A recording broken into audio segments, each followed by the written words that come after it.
welcome to the Core Invest Mistakes and Risk Management video series. And today we'll be talking about trade selections and high win chance. Right, we'll be covering 6 topics here. The last video we covered the trade preparations, how to prepare and to avoid mistakes. In this video series, we'll be covering selection, and of course, in the next ones, we'll be covering the rest of the other 6. So today, trade selection. And before we start, we'd like to introduce ourselves. I'm Jeremy. I've been investing for more than 10 years. I've been in the hedge fund administration and compliance. And this is where I see many fund managers trade. And this is where I can share a lot of my experience in trading and investing in the stock market. And myself, I have been working in the corporate healthcare for the last 28 years. 3.5 years ago, I went to semi-retirement, setting up my consulting firm. And I've been doing full-time stocks and options trading. I've been doing investment for the last 25 years. And last couple of years, I've been teaching with Jeremy with Core Invest Institute. Okay, so whatever that we are sharing today is expressed by our own personal capacity, right? It's not a recommendation, it's for education and entertainment purposes, right? Please do your own due diligence and be responsible for your own outcome. We will not be responsible for your outcome, right? Past performance does not guarantee future outcome, and please do not circulate and duplicate without the consent of the speakers. Thank you. Okay, something to take note of is that why we want to talk about mistakes is because mistakes is prone to everyone. You see, even the people who are more than 10 years experience are also having about 20% of mistakes. The data here is coming from the CII Institute, meaning that we all have to be reminded of what potential mistakes to avoid. And you can see the new entrants and people with up to 5 years experience, a total of almost about 80% of the people do make mistakes. So it's an important series to take note of. Yes, as what Maimin have shared, right? 80% of the time, all the new investors or traders make mistakes. And that is where we will talk about, coming back to trade selections, understanding what kind of mistakes that we make. So maybe you want to think about it when doing your investing or trading journey itself. What mistakes have you made before, right? Yeah, so thinking about it, right, there are 7 pointers in our opinion that most of the people made such mistakes, and these are the 7 points. Number 1 is that you're not following the SOPs, right? There are a lot of rules and regulation about trading. And number 2 is people trading on nano cap stocks, not following against they are going against the trend and buying and selling without analyzing the price chart, right? And the 5th point will be, trading on stock volume and open interest that are low, and also looking at companies that are very high in volatility, right? So when you are not sure about volatility, there's a risk involved. And also looking at trading on gaps, long candlesticks, or shadow, right? So these are the 7 main points that we think that a lot of people are making quite a big mistakes. As what you can see Simpsons over there with a dough, understanding that big mistakes or small mistakes can be very costly at times, right? So let's go into in depth about all these 7 mistakes, yeah? Right, like what Jeremy said, the very first one is that not following SOP, which is basically best practices, right? So let's dive in a little bit into it. Like, if you don't follow the SOP, means you are experimenting, means you are actually lengthening your learning curve. When we do something new, it's always a learning curve. The shorter the curve, the better it is. By having SOPs written out is to ensure that we do not go out of the context and we trade with the rules. So we have mentioned also this in the previous video that different people have different learning curve. Some are good, some are not so good. But by and large, generally, this is an average curve where you look at time and performance over here. Okay, so you look at time confidence and everything, but time and performance overall is that usually there is a decline in the first initial phase. Okay, experimenting. You want to shorten this as fast as possible to go to the positive phase over here, which is improvement. So SOP following is one of the most important thing to do and avoid not doing it. So SOP. All right, the next point will be talking about trading on nano cap stocks, and that is where you want to think about whether this company are they able to survive, are they able to be resilient and strong enough to sustain themselves, not only just from the market but from their competitors and also definitely the market conditions that may hurt them, right? So if that's the case, we are looking at small cap stocks, not even macro, even nano cap stocks. Why? Because even for nano, right, it's even smaller than macro cap stocks, right? So that is even more risky, right? So if small cap stocks tend to offer greater returns over long term, but they come with greater risk, right? They are very good in terms of your capital appreciation, but it's like betting on it whether the price go up and down. And that is where these small companies, right, they are more volatile in nature, and that is where it is greater than the large cap. Definitely, large cap are more boring, but definitely it's actually more safer. With why safer? Because your liquidity is better, your company information availability is better, your returns maybe is lower, but definitely you will be looking at a safer investments that able to withstand, right, the downturn in business cycle and likely to weather changes without significant harm, right? So that is the point. And to conclude that small cap stocks, yes, higher return, higher risk, right?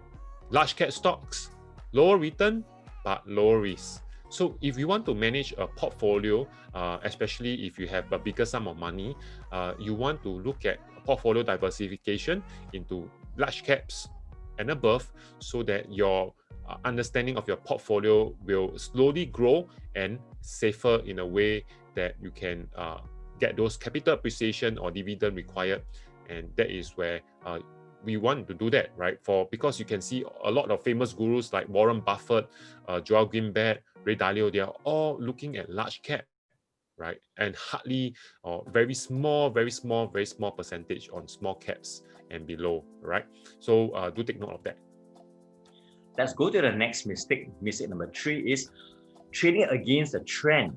And it's important for us from the macro view, what is the overall market trend? And we need to know that. So challenging the market trend is like challenging the current, challenging the power. So when you challenge the trend, the current or the power, it's more difficult, isn't it? More resistant. But when you follow the trend, it's like you get a push. So when it is a bullish trend for the last 12 years and you trade bullish, it's easier to trade. You feel it, right? But if you try to trade against the trend when it is bullish and you want to do contrarian approach, which is the opposite approach, it's more difficult. So this is the point. So let's look into, let's say, SPX, okay? The S&P 500 index. This is a 12 months chart. You can see over here in February, it was the end of an 11-year bull trend. And of course, then the February-March decline over here, which was basically could be, it's not really sustained as a recession because it was pretty short-lived, about 1 month of correction, a 30% down. And since then, we have been experiencing a last 7 months of bull trend. So this is now the current bull trend.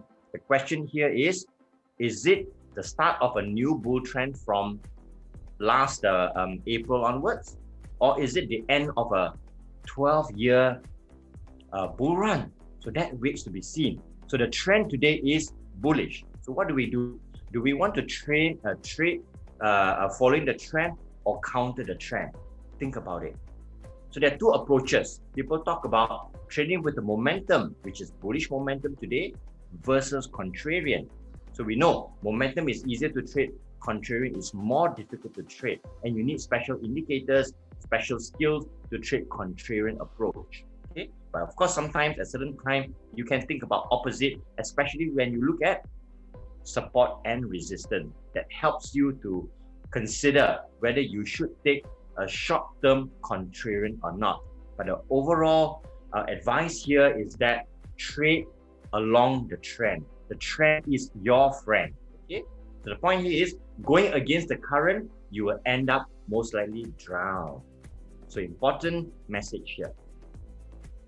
Right. The next point will be investing without analyzing the price chart. Imagine yourself going into the market without understanding what kind of prices and you just buy blindly, right? Trading blindly. So are you going to be successful when you are trading blindly, right? So that is the point where if you do not look at the price chart, right, you do not know what kind of prices you are buying into, right? Basically, most of the time people make was that they hearsay what other friends mentioned about, and they say, hey, this stock is doing very well, just go and buy. But never, if you don't look at the price chart, you could be buying at when there is enthusiasm, right? If you can see on this curve itself, enthusiasm, right, is the point where the price is almost reaching to the highest point. And that is where at anxiety, right, people start to be very greedy and start buying at this price. But little do they know that people have already bought these companies a long time ago, like investment managers, fund managers, or the people who have done their research or understand the chart, to have already bought when they are low in price. And now it's high in price. The tendency of them selling to collect profit is very high. And that is where the price starts to go down. When the price starts to go down, then the people who bought during high prices will start to think, okay, denial, this is got to do with small short-term correction. But then they didn't know that there could be other factors like macro or micro that could impact the company, and that will cause fear, right? Fear means that the price goes down below the market price that they buy, and that is the price will start to go down. The more fearful they are, the higher chance they will sell at a loss, right? So then it will come into panic, despair, and come to discouragement and start to sell all their stocks away. And that is where the point where other investors will start to buy in again. All right. So that is where it's very important to understand the market, right? To understand that prices go up and down, and we want to buy low and sell high instead of not looking at the chart. Tendency of buying high and sell at low, right? That is where people repeat until they are broke. Okay. So again, always good to look at the chart. As what Wai Ming have shared with you earlier on, the support resistance line, is always very nice to understand the price chart before entering any trade. Let's look at the next one, the mistake on low volume and low open interest. What does that mean? It means liquidity is low. Very few people are trading. And the significance of that is that there is a lack of interest, which basically means not easy to exit. To enter is very easy, but when you want to get out, the low interest is very the volume or the interest is very low, means it's difficult to get out, or it will mean that the bid and ask price is very wide. So when the bid ask price is very wide, it means slippage is high, and then you won't get a good price. So avoid that. Let's take some examples. Here we have Disney, and Disney is a big company, and you look at the volume is very high, right? So it's pretty easy to trade, and they are trading at a region of $150, and pretty good, strong company, very long history. On the other hand, Tupperware is also a very long history company, priced at about $36, but this company has pretty low volume, as you can see, compared to the Disney. And the difference is that it is easier to trade with a high volume for stocks. So when you look into people who are entering and investing in options, people will look at the open interest. And on this chart, which is coming from the Think or Swim platform, you will see that the blue box over here signifies the volume of stocks transacted, okay, for that particular period, the day. The red boxes here are for option players, where you look into call options versus the put options. Open interest is shown over here. You see it is so high compared to the puts here, meaning that at this particular time, people are doing more calls which are more bullish than the puts which is more on the bearish side. And now let us compare to the open interest for Tupperware. You'll see Tupperware is so much lower in terms of volume or open interest versus the Disney. But that's the difference. Not very easy to exit, and is even worse on the put side of the Tupperware. So conclusion is that lack of interest, lack of liquidity, not easy to exit, or you may not have a very good price. So avoid that. Okay, that's mistake on low volume and open interest. Right. The next mistake is trading on high volatility. So what does it mean by volatility? When we look at the large swings with high deviation, then we are looking at volatility, as it's also related to what we have shared earlier by Wymin, understanding that the prices move with big movements, right? The speed of degree of change in price is called volatility, right? So as you can see at the bottom left-hand chart, you can see that the price move up and down very aggressively, and that is where if you were to trade on these charts itself, the tendency of you making more money is higher, definitely, but then the risk is higher. So just think about investing and catching the wrong trend, right? Catching the wrong direction, and that is where your risk of getting money or success or winning is lower, right? So good news will cause the volatility to increase and potentially make you more money, but bad news means that higher risk. So if you compare the higher volatility versus the low volatility, there is time for you to react when it's low volatility, right? The prices move slower and even less aggressive, but then you are able to react and then able to manage your positions faster, right? Than looking at high volatility because of time constraint itself. If you don't take action, if you are making a mistake, then it can be very costly as well. So as a whole, we will looking at high volatility, right? Prices may go slower, but more predictable, but then easier to manage. So low volatility is definitely a better choice than high volatility companies. Right. Sometimes Jeremy and I, we also trade on high volatility stocks or options, especially when we are confident on a particular stock direction. And that's where, with experience, you can do high volatility, but it comes with a higher risk for higher return. So please ensure that you know how to trade volatility before you do volatility trading. Otherwise, the safer ones will be on low volatility trading. Important to take note of that. Let's move on to the next one, which is also related to volatility. Here, we want to look at candlesticks and shadows. Okay, and in fact, shadows is basically the total, the highest high and the lowest low of the particular period. And normally we talk about the day. So within intraday, the same day, any big movement will be shown as a very long candle and a very long shadow over there. Okay, and of course, then you look into swing trading or volatility trading. So this is again the Tupperware. I wanted to use the same Tupperware example over here.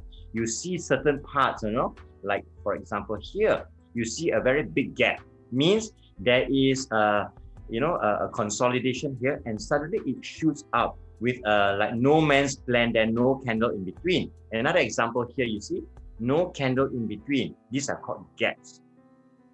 And gaps are usually related to a big candle body, and you can see above the body there is also this thin line, which is considered as shadow, and sometimes people call it the candle wick. Okay, the upper wick or the lower wick.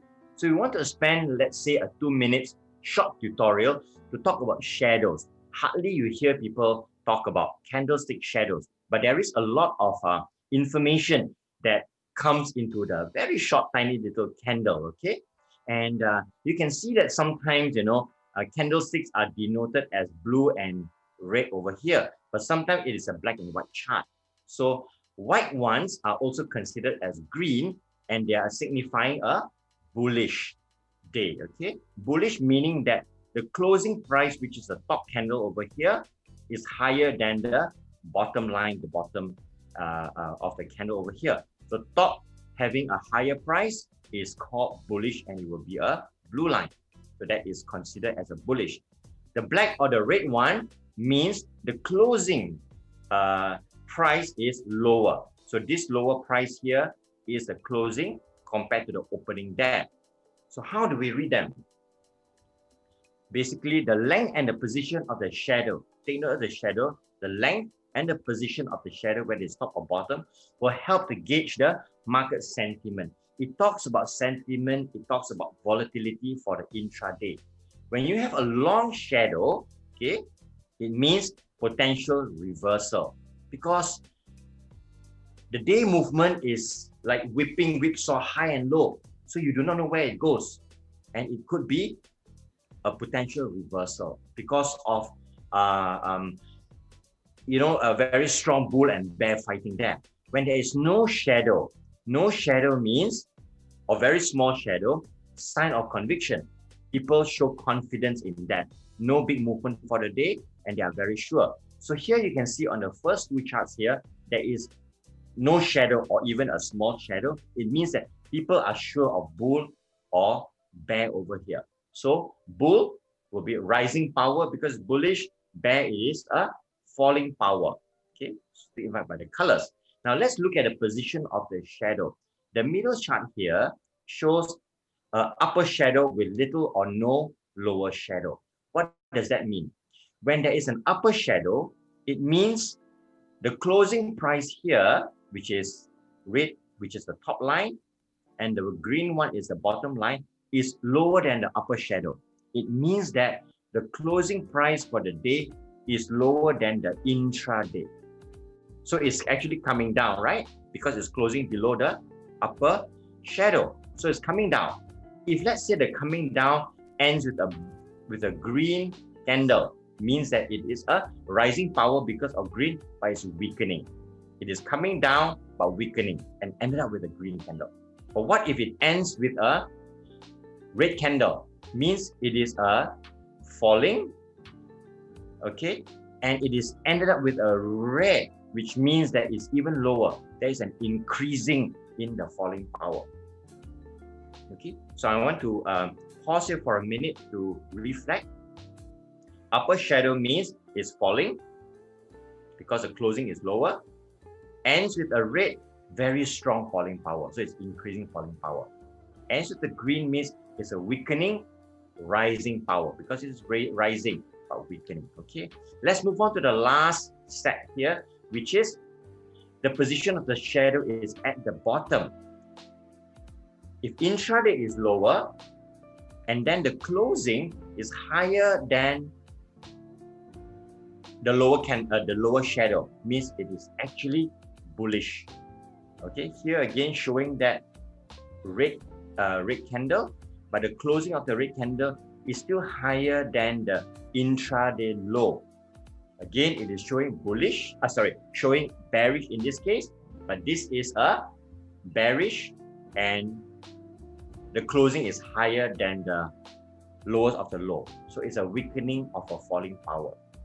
But if it is a lower shadow and it ends up higher than that, much higher with a green candle, it's an increasing power, increasing rising power. So it is a high and a high over here. Okay. So in conclusion, it's important to see where the candles are and how long it is. The longer the shadow means the higher the intraday volatility, and that is called danger. So in conclusion, intraday big movement will give you the swing and volatility, and coupled with a gap over here means it is a very dangerous, very stormy day over there. So what you can see in this case, a Tupperware overall is that certain days of these you have a higher volume because more traders pushing up the gap, and then there is a pullback. Okay, a pullback over here, right? And after a very big move, they will pull back and then they consolidate for a period of time. And at this point in time, you don't even know where it is going up or down. But of course, you can look at other indicators to tell you that they are probably going up in this case. And then there is another round of volatility to take note of. So in conclusion, mistake is trading on gaps and long candle or shadows. Those are the times when we need to be more careful. All right.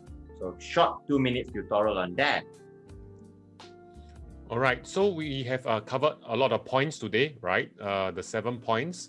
And just to conclude, right, when you look at your trade selections, these are the mistakes to avoid, right? Number 1, not following SOP, trading on nano cap stocks, trading against trend, trading without looking at the charts, looking at low volume, low interest, looking at trading on high volatility, and trading on gaps, long candlesticks, and shadows, right? So if you are looking to increase your success of winning, of trading profitably, these are the 7 things that you want to avoid for trade selection. And before we end, we hope you have enjoyed this short video, and you can scan our QR code here. This one goes to the core hub, and we have a lot of information. Our past videos are also there, and we are talking about learning how to I think we maybe I take over this part. yeah. Okay, all right. 3, 2, 1. So thank you for watching the series. We would like to share with you more things about how we can trade and invest more profitably, right? So there are some news and updates we want to share. So if you are interested to know more about options and how you can trade more successfully, right, you can always scan the QR code or the corehub.me/profit with options. This is where we share with you our full, complete, holistic program and to understand more about options, right? But if you want to have more information about options for free education, you can always visit our facebook.com and our private Facebook group, and then we'll add you there so that you can look at all those free option education. All right. So we have been making this video series. Essentially, there are 4 series here. The market insights from Core Invest. Then we also have the low capital investment series, sector analysis. And in this video, it is one of the mistake and risk management. So keep lookout for our 4 series over here and continue to join us on the Core Hub. All right. Thank you for watching this series, and we hope that you invest a smart, simple, and safe way. Thank you, and we'll see you on the next video. See you. Bye-bye.